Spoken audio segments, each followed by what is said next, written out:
FM. Game On's Fantasy Football.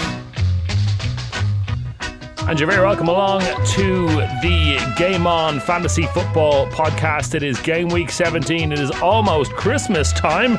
And I'm very glad to say I'm joined by Santa Claus and Phil McGrath. It's Christmas! And Paul Caffrey, live from London. Hello. Good evening, lads. Hello. How are you? Great, yeah. How are you? You well? Good. All the prezzies bought? After Christmas Eve, isn't it? That's why you're that Typical bloke. I'll stop at the garage on the way home Christmas Eve. Whatever. Cool. Yeah, flowers for everyone. Right, let us crack into much more important things. It is fantasy football time. Quick run through Game Week 16. Manchester City beating Arsenal by 6-3. 2 from Fernandinho, Yaya, Silva, Aguero, Negredo all on the score sheet for Arsenal. Well, Walcott with 2, Mertesacker with 1. A lot of people will have scored with that 6-3. What a game! What a scoreline. Cardiff City 1-0 winners over West Brom. Whittingham, fantasy football favourite and much advised by this pod. Chelsea 2-1 winners over Crystal Palace. Made tough work. Shamak, another man we've held up to the light of the last few weeks, got on the score sheet again. Ramirez and Torres for Chelsea. Everton 4-1 winners over Fulham. The train cannot be stopped. They left it late though. They did. They left it late, but they got a bit of momentum in the end. Coleman, Osman, Morales and Barry on the score sheet. An old smoking jacket for Fulham. Newcastle 1, Southampton 1. Gouffran and Rodriguez with the goals there. West Ham and Sunderland scoreless. Gus Poyet is doing wonders at Sunderland, and a victory in the League Cup over Chelsea won't do their confidence any harm either. Also scoreless between Hull City and Stoke City. That was always going to be a draw, wasn't it? Yeah, it was. Aston Villa 3, Aston Villa 0, Manchester United 3. Just habit of seeing you 3 goals. It must be City, but no, it is United. Cleverly 1, Welbeck with 2, and Norwich 1, Swansea 1. Hooper and Dyer on the score sheet. Poor old Dyer. Cracker from Hooper. Good goal from Dyer as well. Little dink over the top. Not bad. A good opportunist, little striker's goal before he got injured. And Spurs 0. 5 goals for Liverpool. The end of AVB. Bye-bye. Brought on by goals from Flanagan, Henderson, Sterling and 2 from Suarez. That was Game Week 16. It is time to talk Game Week 17. Right, straight into Game Week 17. Phil, your first focus game is? Palace and Newcastle. Palace and Newcastle. Interesting selection. Yeah, well, I have to be honest, we were kind of looking at the feature games and we seem to be covering a lot of the same teams. So I'm trying to vary it up a little bit and have a look at some teams that we don't look at week in, week out. Excellent. So looking at the form going into this one, Palace 3 wins, 2 losses and 1 draw in the last 6. Pulis is certainly picking up form there with Palace. They have, however, only scored 7 goals in 8 home games.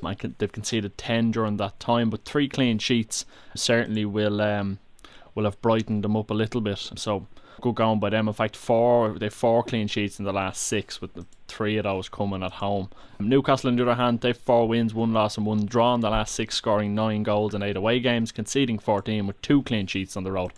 Looking at this one, I suppose the main things to take, I can't say it being a very high scoring game, but both teams being similar from a fantasy point of view, which was the reason I kind of decided to have a look at it, is that both sides have 1 midfielder and 1 striker that are potentially worth looking at to cover you over Christmas. Starting with Palace, I suppose Barry Bannon would be the one to have a look at there. Hit some form 2 or 3 weeks ago. Didn't do a whole lot last week. In fact, he didn't even get the full 90 last week. He only played 50 minutes, but I expect that to change this week. But he still, however, has a goal and an assist in his last 5, which isn't bad for a 4.4 million midfielder. And then Marouane Chamakh up front, we have spoke about him before on the pod, and he has now got 3 goals in 3 games, and in fact he has scored the same number of goals in his last 3 games as he has done in his previous 42. Wow. So Tony Pulis has certainly done something to get him up and motoring, but now he's starting to score, and again he is very, very cheap and well worth considering.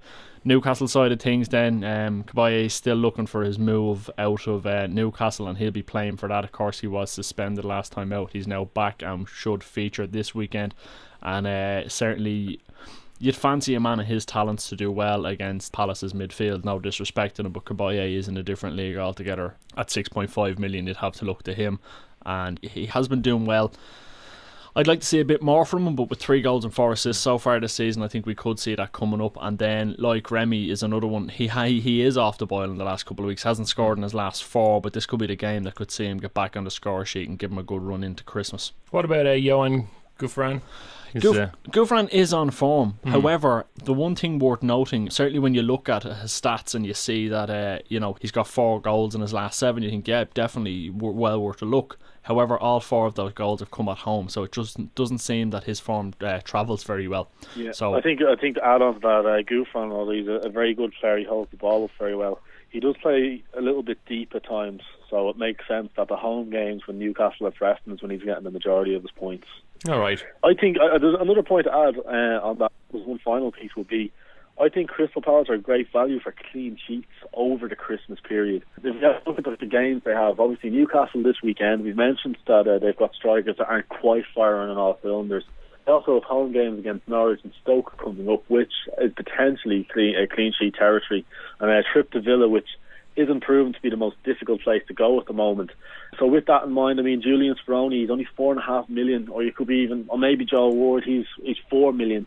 Yeah. Cheap defenders to have and players to throw in that could pop up with those valuable clean sheet points. Because let's face it, 4 clean sheets in the last 6 games at home. It's a pretty good return, you know. All right, there's not a whole lot to argue in that one. Will we move on to the second featured game? Paul, where are you going to go next? Yeah, so I think next game we'll have a look is Southampton, who are hosting managerless Tottenham Hotspurs. Obviously, if we look at this, Southampton started the season very, very well. They've scored 14 goals in 8 home games, and they've only conceded 6 goals during these games. 4 clean sheets at home this season is quite a positive stat. And Southampton, they've conceded the least amount of attempts in the box from any other home side this season, which is 37, which really comes down to how they set out their team, very widely split, and put the opposition under a huge amount of pressure. Ironically, the way Southampton play would be very, very nicely poised to take down Tottenham if AVB was still the manager with the high line and the setup that they have. I mean, if we look at, we know Tottenham aren't doing too well. I mean, they've scored 8 goals in the last 8 away games. They are struggling big time. It'll be very interesting to see how, I suppose, the new management team of Ferdinand and Sherwood get on in their, I suppose, what will be a hotly contested derby against West Ham. That's happening at the time we're recording this. I would very much expect possibly Tottenham to go with 2 strikers just to get the fans a bit more on side. Obviously, Polino took a poor. I think he was a little harshly done by when he got sent off last weekend. He's suspended for this game, so he has played a lot as well. If I was looking at fantasy points, I mean, would you be? I think you might be possibly looking at a reaction from Tottenham. And then the question is, do you go for a sneaky Defoe, gambling that they're going to go back to 4-4-2, or do you hold off? I'll put that question to you, fine gentlemen. Phil? Yeah, I mean, it is hard to say. Unfortunately, we don't have the pleasure of watching Spurs play tonight because we're recording as the game goes on. I would have liked to have seen that before I gave an opinion on it, I suppose. But yeah, I mean, I think you're right. I think we could see 2 strikers. I think Sherwood will want to get the fans back on side, and certainly we could see the 2 strikers. And we know Defoe can do it. We've spoke about it before on the podcast.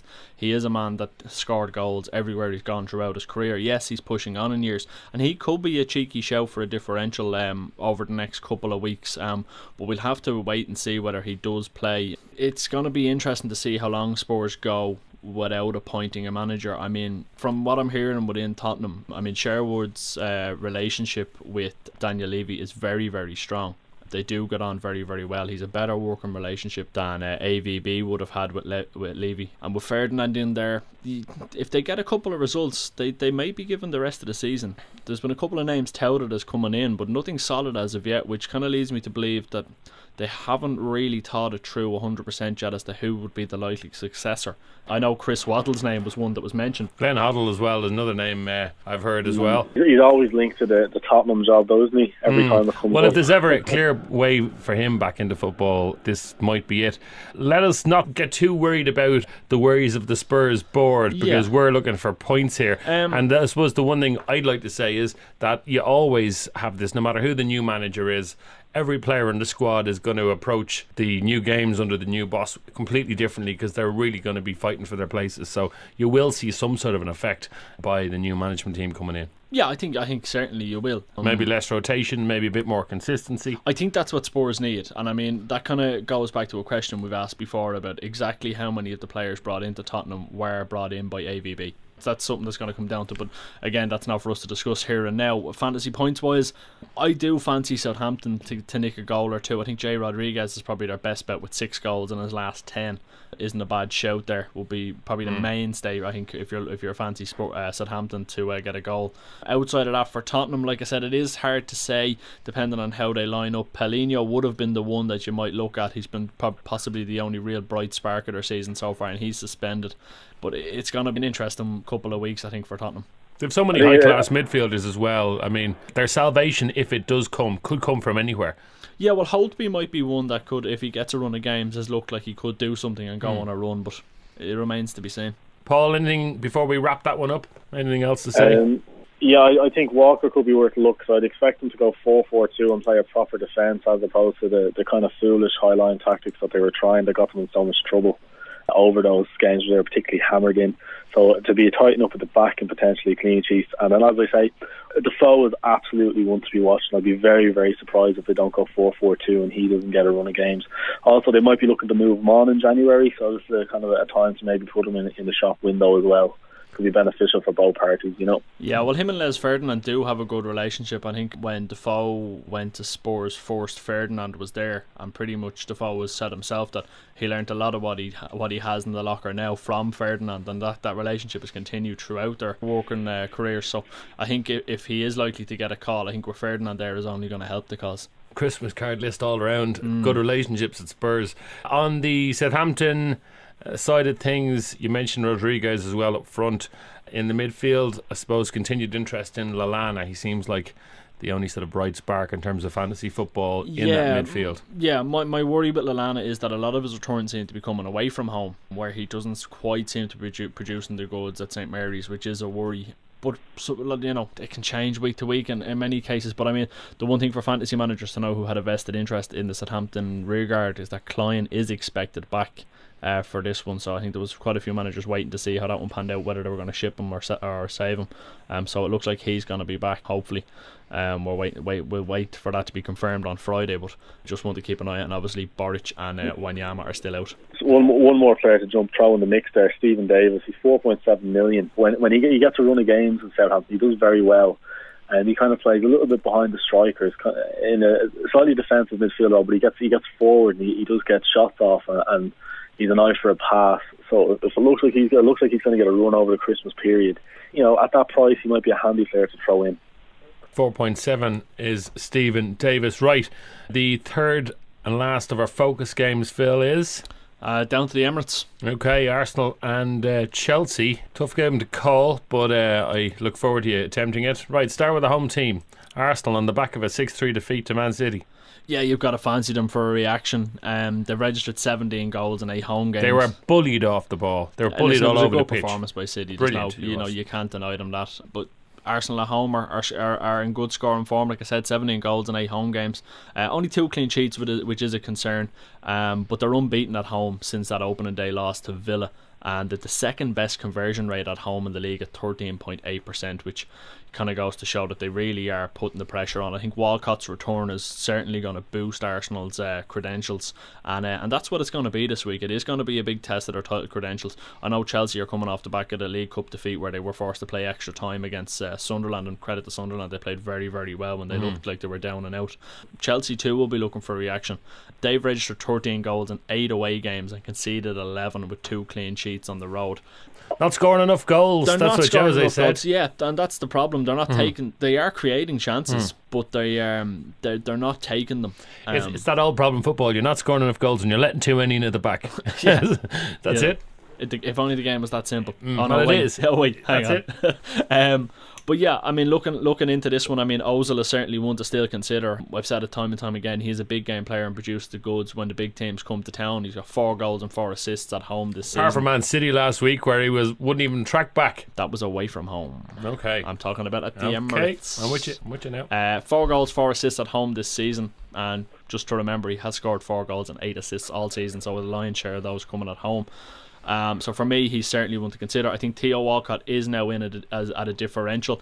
9.1 though, he's expensive. If you wanted to mix it up, you're looking. I think it's a bit early to start chasing, but I certainly do think maybe after this week he's one that could become a mainstay over the second half of the season. If you were looking to maybe change an Ozil to a Walcott, he scored some stunning goals. That stunning goal last week was spectacular. They got.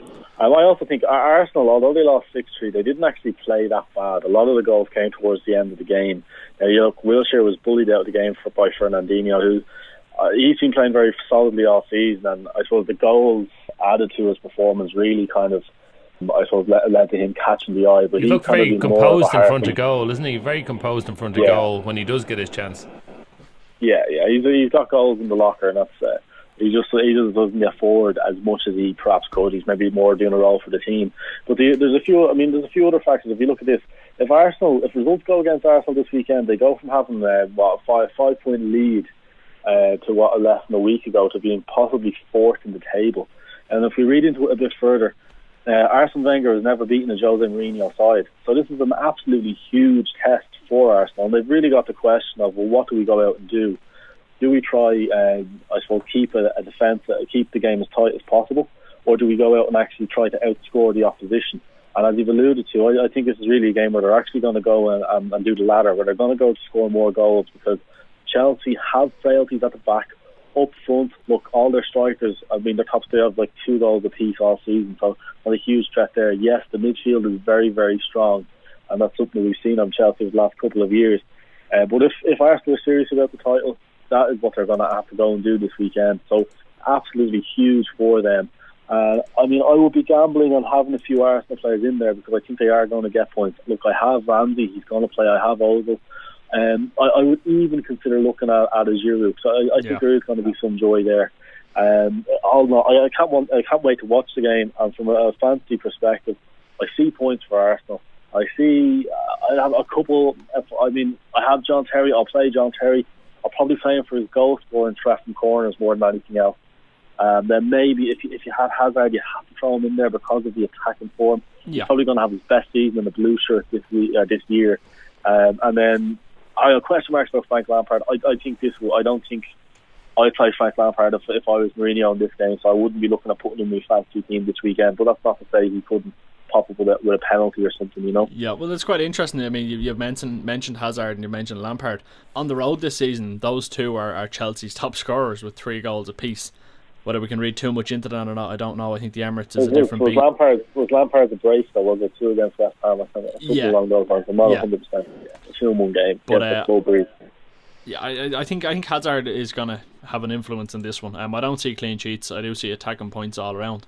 And maybe it's a case that, I mean, Chelsea could go to the Emirates. I can't see Mourinho playing defensive either. I do think that we're going to see Mata, Hazard, and even possibly Oscar as well. I think we could see all 3 even play this week.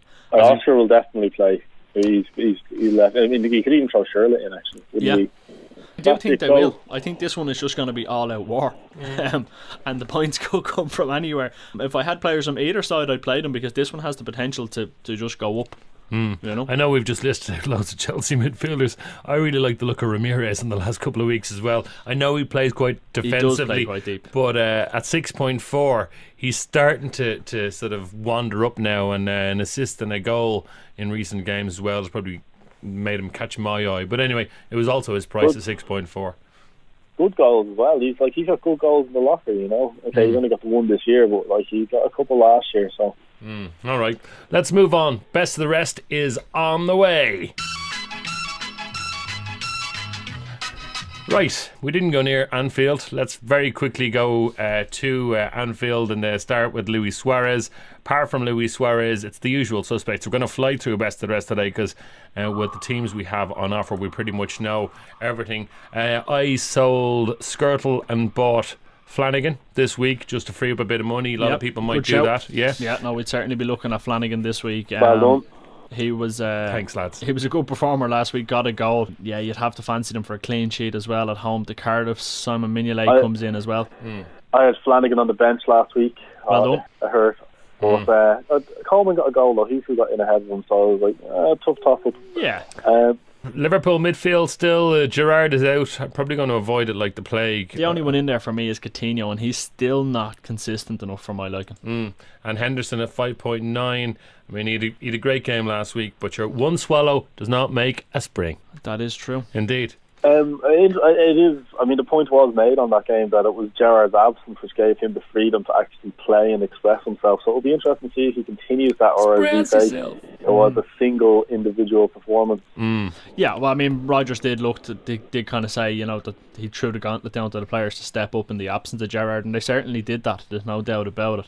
But yeah, it'll be, if Henderson can repeat that performance over the next week or so, I think he could see quite a few more managers investing in him. But for me, at the moment, it's probably a bit early. Cardiff City, I actually have 3 Cardiff City players. I don't think I'm going to play too many of them this week. I have Marshall as my second keeper. He scored. I dropped Mignolet last week for Marshall. I was correct. And I wasn't. They both would have got me maximum points. But and I've Whittingham, and I've also Turner at the back. I don't know how many of them are going to play this week. Anyone else though that strikes our fancy from the Cardiff No, not team? for this game. I think it's very much Liverpool. It has to be, given their recent results and form. Alright, Fulham and Man City. I'm presuming we're not going to go near Fulham, but an interesting talking point in Man City, Sergio Aguero, most people's fantasy football favourite, one of the nailed on players, is injured and could be out for up to 8 weeks. Yeah, I wrote a piece on the site this week basically addressing the problem of what to do with Aguero and who you should bring in to replace him, so I do suggest you check that out as well. For this week, I think looking at City, you have to fancy Silva. He's back, he's playing at 9.2. He is pricey, but away to Fulham, I'd fancy Silva to do quite well. What about just selling Aguero and getting Negredo in there? He's going to start, and that's the other option for you. And it's also going to free up some cash. Don't forget, at 9.4, you're certainly going to free up. Most people will probably get about 12 million from the sale of Aguero. I think last I checked it was 12.4. So depending on when you got him, I'm kind of basing it around that. You're probably likely to get in around 12 million when you do sell him. So you're going to free yourself. Could be good business if Negredo plays himself into a bit of more consistency. Well, Negredo was playing. I don't think he needs to be too much more consistent. He does. I've just bought him. Oh, don't buy Negredo. Andrew's got him. Forget it. Anyway, despite that, he's going to be brilliant. The beast. Nobody stops the beast. Yes, I mean Negredo and Silva are certainly ones to look at. You can't discount Yaya Toure, and you could go as far as looking at City for a clean sheet. Kolarov got a pretty impressive goal in the Carling Cup against Leicester. Scoring a few goals at the moment. Trouble is he never gets enough of a run. I know, and apparently he is, because he's not getting as much of a run as he feels he should be getting, he is looking at the exit door because he's looking at his international career as well. So we'll check that out in the January window. Keep an eye on Alexander Kolarov. He's a great fantasy football player if he does get the minutes. Great player for Tottenham to buy, actually. Anyway, all right, moving on. We digress. Manchester United and West Ham, a bogey team for Manchester United. West Ham have always been. This week, me feels United are going to try and get that second win together. Yeah, I think they need to build on that result last week. I think you could look at United for a clean sheet this week. So if you've got De Gea, he's the keeper to play for you. Johnny Evans at 5 million is one that you can certainly look to bring in against the Hammer side that are still without a real recognised striker. No disrespect to Maega and Cole, but they're not really doing the business. And I think you could go as far as to say Antonio Valencia could be one to look at for a couple of weeks. Yeah, at 7.1, it's about time he stepped up to the mark. He looks good. He looks sharp. He's getting there, but that's the problem. Well, I think it's the whole team is slowly getting there. They're slowly building up ahead of steam, and certainly as a United supporter, I'd like to think that it's going to come to a nice crescendo around Christmas time, and we're going to see a lot of goals, a little bit of steam and a little whistle. Toot toot. I think a lot of the momentum depends on this cup tie that's on as we're speaking at the moment. I think if they're victorious in that, then I'd absolutely be backing United to go on and have a very big win the weekend. Obviously, they put Aston Villa aside, but that was down to Aston Villa went to outplay Man United as we kind of thought that they would, and they got picked off fairly easily. West Ham are going to be tough to score against, so if you don't see goals in the first half, that's going to be very, very awkward. I can give you the starting 11 against Stoke if you want. Is Rooney involved in Rooney is not involved and not on the bench. It's De Gea. I've heard rumours that he's injured going around. De Gea, Raphael, Everett, Jones, Smalling, Evans, Cleverly, Anderson, Welbeck, Antonio Valencia and Young. On the bench, Hernandez, Nani, Fletcher, Kagawa, Butner, Zaha and Johnson. And you're the strongest team at his disposal. Yeah, and you're hearing little birdies telling you Rooney's injured, Paul. Yeah, that's what the word in the street is around here. So I don't know how true it is yet, though. I'm sure the news will break probably in the morning and we'll all be a lot clearer. But without Wayne Rooney, I'd be concerned. However, Welbeck is $7 million, and he is going to probably get a run in the side. Yeah, that could be a bit of business. Hernandez is missing. I believe he's injured as well. I'm not 100% on that, but so there you go. Yeah, I think you're right. What's this space? Yeah, right. I mean, I even got a phone call last night. How are you? Looking at my fantasy football team. Have to sell Aguero. What do you think of Welbeck? So, it could be the shout, and certainly I think if Rooney's injured, that's going to come as a huge disappointment, but certainly Welbeck could be the man to fill his shoes. Alright, let's move on from Manchester United. Stoke City and Aston Villa. We're not going anywhere near this, are we? Stoke clean sheet. Begovic, Shawcross will be ones to look at, and Stephen Ireland is coming back in out of the cold. I would fancy we could see more from him over the coming weeks, and a 4.6 million could be a decent squad player. Okay, will I keep moving, or do you want to add to that, Paul? No, keep rolling. Okay, yeah, Sunderland and Norwich, again, doesn't look like the most attractive fixture. But yeah, no, I mean, Hooper, like I said last week, is starting to come into form. Got a goal, and a cracker of a goal at that. And Leroy Fair is thereabouts, but it's very hard to put those in again ahead of some other big names who are producing far more regular points. Keep moving. Stephen Clark now gone from West Bromwich Albion. Silly. Yes, looks silly on the outside. They're at home to Hull. Still might be worth, as I said, that sort of squad players trying to play for their place in any squad. Are we going to get a reaction at Hull? I don't know. Hull are tough. They're playing reasonably well. Steve Bruce has them well drilled. I'm not fancying anyone in this to really stand out for me. Okay, Paul, your silence means you're in full agreement with Phil for once, and I'll crack on to the last of the best of the rest games. Swansea and a little team no one's ever heard of from Merseyside called Everton. Yeah, this one could be an interesting one. Swansea are starting to kind of show a little bit of form, and have been doing reasonably okay. Okay. They've been banging out a few draws, but it's not great, not impressive. Mishu deep. The forwards not really getting on the end of anything. The sort of main attack seems to be coming from the midfield. Yeah, I mean, listen, they're unpenetrative. They're unbeaten in their last three, and I think that 3-0 beating of Newcastle a couple of weeks ago probably signalled there was a slight turn there. Shelby's one that's there or thereabouts, but for me, again, it has to be Everton. Martinez has them playing some fantastic football. Coleman got a goal last week. You have to look at him. Midfield is a little tougher. I think if Barkley gets another run out, certainly he's one to consider, and Lukaku up front is still the man that has to be considered. Alright, Paul, in full agreement, yes? Yeah, I also would be kind of staying away from Swansea, as a lot of local papers are tipping him to go replace Tottenham, take the hot seat of Tottenham Hotspurs. I agree, avoid Swansea for the time being. Alright, our man on the inside, Paul Caffrey, back with captain's tips after this.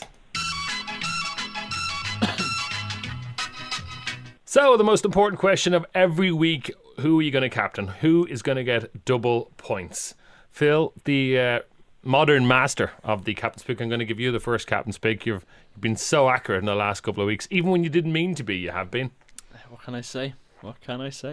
Suarez against Cardiff. It's very listen. I've said it. It doesn't make for a very interesting podcast, but unfortunately, we're not about just being interesting. We're about points. We've got to be factual, and the fact of the matter is, Suarez is your man. Okay. Give us a vice captain, Phil, and just going to push you on that. Vice captain for me would be Wayne Rooney against West Ham, but like Paul has said, there are rumours floating around that he could be out, so we're going to have to wait and see how that one pans out. But if he plays, he will be, and if he's not available, a cheeky Negredo against Fulham. All right. Away. Interesting. Paul, same question to you. 3-time champion. It's Suarez all the way, and Shamak vice captain. But hey, he's not gonna be captain. Interesting. Shamak vice captain. It's an interesting one, isn't it? I hadn't thought of that. You do realise Keane Tracy's sitting at home now going, and they mocked me. Yes. Because he's been talking about it since the start of the season, going, he will come good eventually. And we laughed at him. It's like you and Sessignon, you know. Hey. Yeah, but Keane was right, though. That's the difference, in all fairness, Paul. Hey, I'm right. I'm right more often than I'm wrong. That's true. I'm not even going to bother there. Suarez, Negredo, Rooney. Listen to them. Santi. Yeah. Happy Christmas. Yeah. That's it, really. I've nothing else to say other than happy Christmas. It was wonderful to have you this side of Christmas. And Paul, are you full of festive cheer? I'm full of festive cheer. I even met some reindeer today. Did you? A Roy Keane lookalike. Yeah. And it was what did he say? Drinking mulled wine. Don't get too close to the reindeer. That's what he said. So what did Roy Keane anyway say? You like your reindeer? Yeah. Well, lads, Happy I Christmas. can't sit here talking crap all night. I've got shopping to do. Do you? You're not at all done? Well, come here. Have you not got our present sorted yet? No. I'm getting you the same thing I got you last year, only in a different colour. Not the blue one. I love it. Happy Christmas, folks. Happy Christmas, Paul. Happy Christmas, Phil. Merry Christmas, everybody. Oh, oh, oh.